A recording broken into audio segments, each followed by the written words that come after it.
Welcome back after this short break, and now it's time to have our esteemed guest here in the studio, who is Dr. Ben Robbins. Dr. Ben is Senior Research Fellow at the School of Computer Science at the University of Hertfordshire in UK.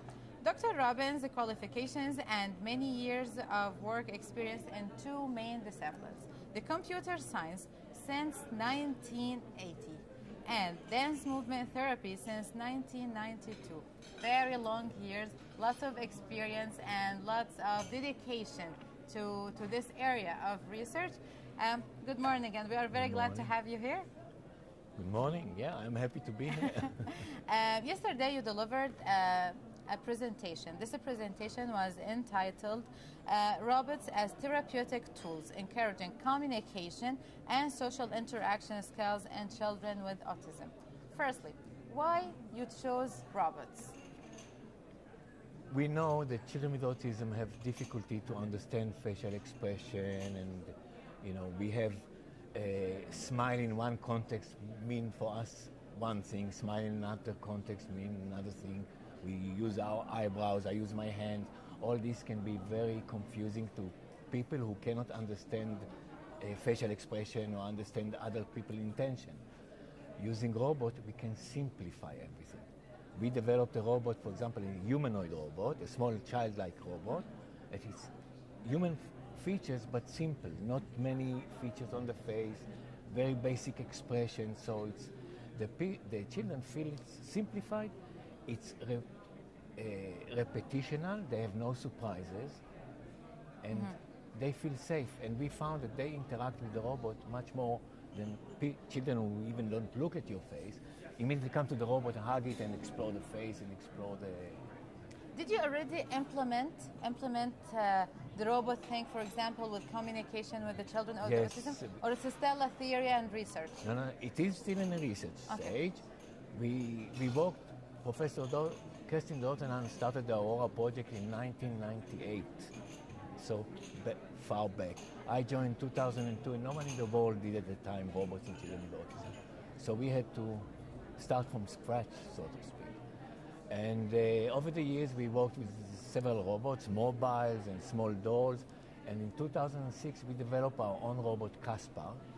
And we developed it specifically for this user group.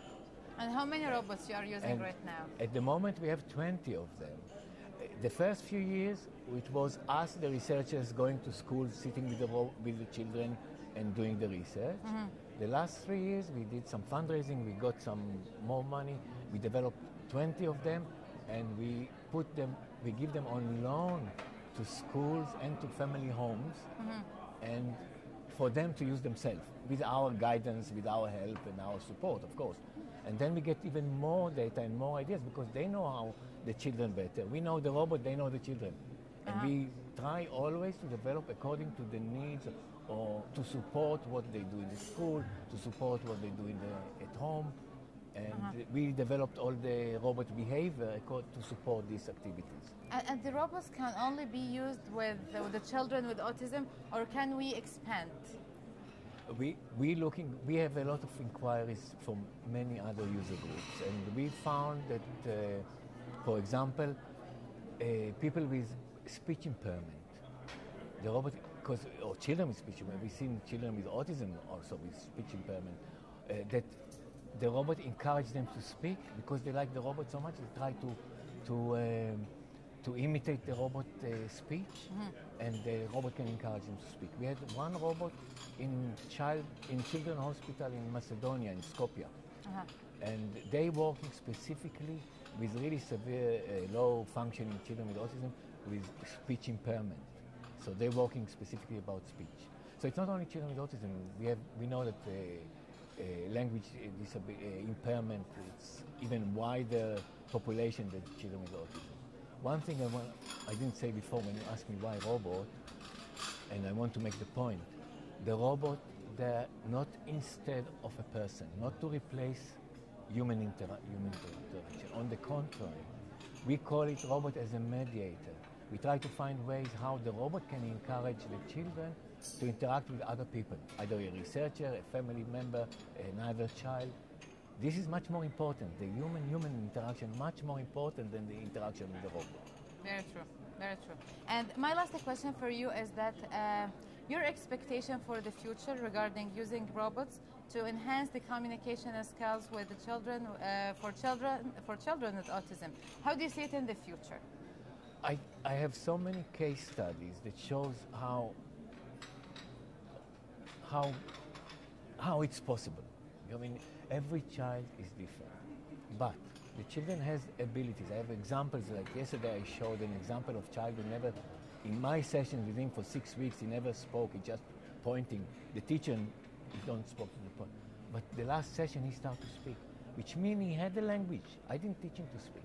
He had the language, but he didn't feel safe in an environment enough to speak.